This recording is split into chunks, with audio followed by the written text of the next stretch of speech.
many of my fellow farmers, I voted for President Donald Trump in the past 3 elections. The president won me over with his commitment to business-friendly tax cuts, as well as his track record of reducing regulation and cutting government spending. It makes Jeep and Dodge is about to lay off around 4,000 employees. Now, of course, these are mostly factory workers who make vehicles. And about a month ago, it was announced that 1,000 of these employees would be laid off, and now the number has jumped to 3,740. So we've got some major breaking news right now. Stellantis has laid off more than 900 employees in response to Donald Trump's auto tariffs. Hey, everyone. Welcome back to the channel. If you're new here, thanks for joining us. And if you're returning, it means a lot that you're part of a community that values real conversations over political noise. Today's topic is personal. It's painful. It's about people, good, hardworking people, who believed in a promise. They believed in a vision of economic revival, of factories bustling again, of American pride restored. They believed in slogans that said, America first and make America great again. But belief isn't always enough. When political promises aren't backed by real strategies, the people who believe the most are often the ones who lose the most. Today, we're looking at how MAGA's economic decisions, especially Trump's aggressive tariff policies, have boomeranged back onto the very communities that supported him. Auto factories are closing. Small businesses are shutting down. Whole towns are feeling the aftershocks of trade wars they were told would save them. And make no mistake, this isn't about gloating. This isn't about laughing at anyone's pain. It's about truth. It's about facing what happens when politics is reduced to performance and real lives are on the line. Before we dive deep into the hard facts, I want to take a second to shout out the independent journalists, content creators, and everyday people out there who are capturing these stories on the ground. You're doing the real work. You're making sure the people behind the headlines are seen and heard. Thank you for staying true to the mission of truth-telling. All right, let's get into it, because this is a story every American needs to hear. So we've got some major breaking news right now. Stellantis has laid off more than 900 employees in response to Donald Trump's auto tariffs. This is a major announcement made by the company just minutes ago. Stellantis NV is the maker of Dodge Ram and trucks. Stellantis has said that it will be temporarily laying off 900 employees in response to Donald Trump's auto tariffs because it can no longer, at least temporarily, produce cars at this time. Their production companies in Mexico and Canada are also left idle during this time. Now, this is the biggest bomb to drop after Trump's announcement of auto tariffs yesterday, but it certainly will not be the last. Because of Donald Trump's tariffs, he's already lost 900 plus jobs, and unfortunately, there will be much more. I just saw a video of a Trumper on here. You've probably seen it. And he's basically like, I voted for Trump. These tariffs are killing me as a small business owner. I need some help. Some Democrats in the comments are trolling him, of course. And someone commented like, I love this for you. And the Trumper replied via video. And he was like, oh, you love this for me, blah, blah, blah. What the fuck did you expect? We told you this and we got called elitist. We told you the impact tariffs have on the economy and you were like, you guys think you're so smart? This is basic knowledge. So the guy makes the video back and he's like, I knew Trump was going to tariff. I thought it would push people to build in the USA. I'm going to explain this to you like you're 5. Have you ever watched Shark Tank, okay? And a product's on there and the sharks go, why is it so expensive? And the person goes, it's made in the USA. Why do you think they say that? Why do you... Everything's more expensive in the United States. That's why we get things internationally. And as a small business owner, I'm surprised you don't know that. You didn't think this would start a trade war, huh? Like last time? And last time was significantly less than all the tariffs he's doing this time. Like, you don't get to play victim, okay? You were warned, you ignored it. Now you're paying the consequences for voting without knowing how things work. Caleb Ragland is the president of the American Soybean Association, and he just wrote an op-ed for a right-wing publication, and he said in there, quote, like many of my fellow farmers, I voted for President Donald Trump in the past 3 elections. The president won me over with his commitment to business-friendly tax cuts, as well as his track record of reducing regulation and cutting government spending. I am one of 500,000 soybean farmers in America who feels the pain. As a businessman, President Trump must know how urgent this is. Does he? Is he? Anyway, he goes on to say the current trade war with China is a gamble with American livelihoods, especially for farmers, those of us who grew up with soil and sweat, who can't imagine doing anything else. Mr. President, I hope you hear our plea. Please make a deal with China now. Yeah, so he doesn't get it. He doesn't get it. There is no deal to be had. As of now, the majority of Trump's base is sticking with him on these tariffs. But it's gonna catch up with them. They're gonna realize sooner or later there are no deals. He is not the deal maker. He screwed up. And no, China is not begging and pleading and knocking on our door. Hi folks, so the bad news for the US auto industry continues. Volvo has announced that it's laying off 800 employees over the next 3 months over 3 separate facilities. The layoffs will be in Pennsylvania, McGenki, Pennsylvania. I'm not sure if I'm pronouncing that right. I apologize. Also Dublin in Virginia, and also Hagersville in Maryland. Volvo is citing market uncertainty due to Donald Trump's tariffs as the reason for the layoffs. This source came from Yahoo Finance, folks. My name is Nick. I love you guys to give me a follow. Let me know what you think in the comments. Let's start with the auto industry, the heart of American manufacturing pride. When Trump imposed tariffs on imported steel, aluminum, and car parts, it was framed as a victory lap.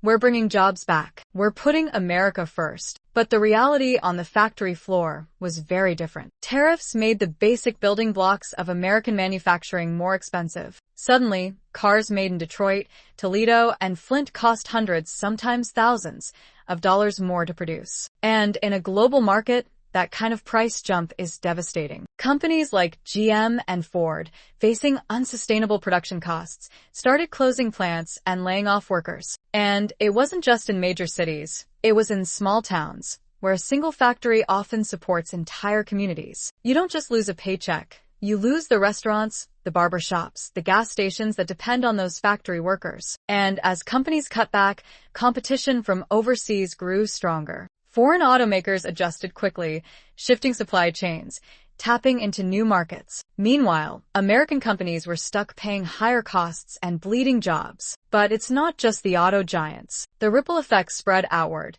Small businesses across America, especially those in MAGA-leaning towns, felt the pain. Hardware stores suddenly faced higher prices for nails, screws, tools. Contractors found that construction materials cost 10, 20, even 30% more. Family farms that needed affordable machinery parts watched their costs skyrocket. And let's not forget the retaliation. Countries like China slapped tariffs on American agricultural goods, crushing farmers already stretched thin. The trade war Trump launched wasn't a strategic chess game. It was a reckless bar brawl, and American workers ended up flat on the floor. And the saddest part? Many of the people getting hurt the worst are the same ones who showed up in droves to Trump rallies. They believed they were fighting for their communities, for their future. Instead, they're watching it all crumble and wondering where the promises went. Auto workers are losing their jobs at a rapidly increasing pace. Ford, GM, Stellantis, and Volkswagen Group all plan to lay off thousands of workers in the coming months. Several factors are driving the auto worker wipeout. Notably, the transition to electric has not been as smooth as anticipated. Automakers staked billions of dollars to retool factories and build new ones to produce electric vehicles, but US EV sales still represent less than 10% of the overall national market. Companies not named Tesla have struggled to make their EV businesses profitable. Ford expects EV losses of $5 billion this year, and if EV tax credits get cut, the situation will get worse, especially for legacy automakers with thinner EV margins. Automakers who misprice their vehicles are also paying the price. In the US, Stellantis, which owns brands like Jeep and Ram, saw its sales fall by 17% this year. The average price of their vehicles was $58,000, far above the industry average of $48,000 at the time.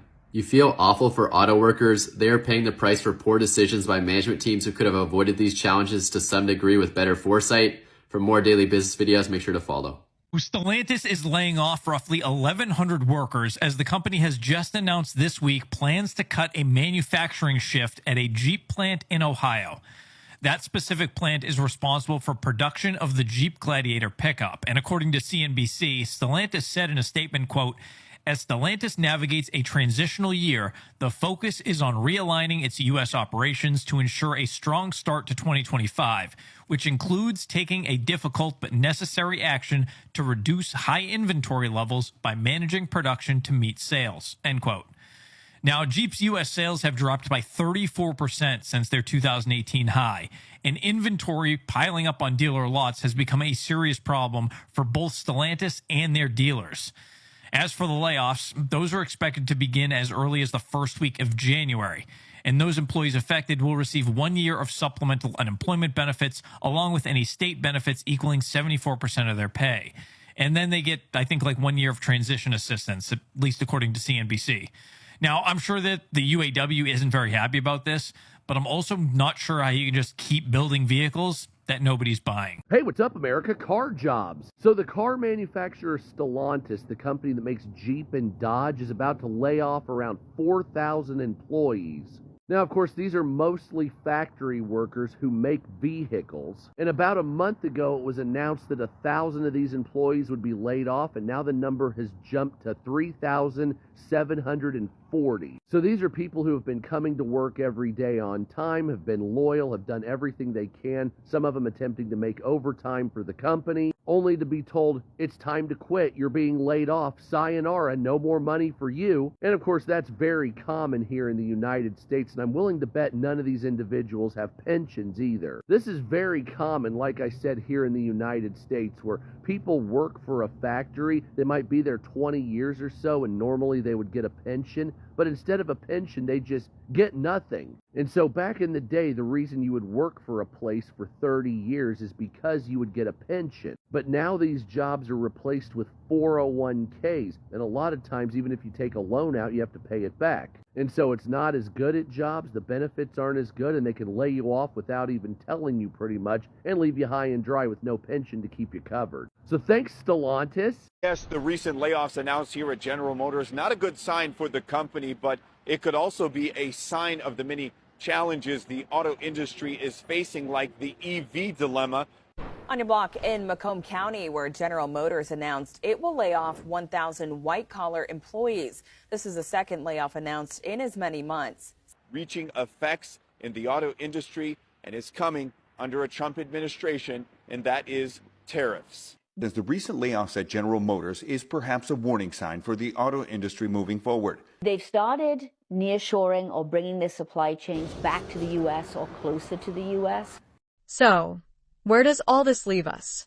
The cold reality is, good people were sold bad promises. Communities that had already been struggling were offered a lifeline, and instead were handed a lead weight. The idea that simple slogans could fix decades of economic complexity was always a fantasy. Tariffs are a blunt weapon. They might sound strong. They might feel patriotic. But without smart strategy behind them, they end up hurting the very people they're supposed to protect. This wasn't just poor planning, it was political theater. And the ones paying the price aren't the politicians. They're not the billionaires Trump pretended to stand up to. They're the workers, the small business owners, the families, many of them MAGA loyalists, who believed in a dream that was never grounded in reality. But here's the thing.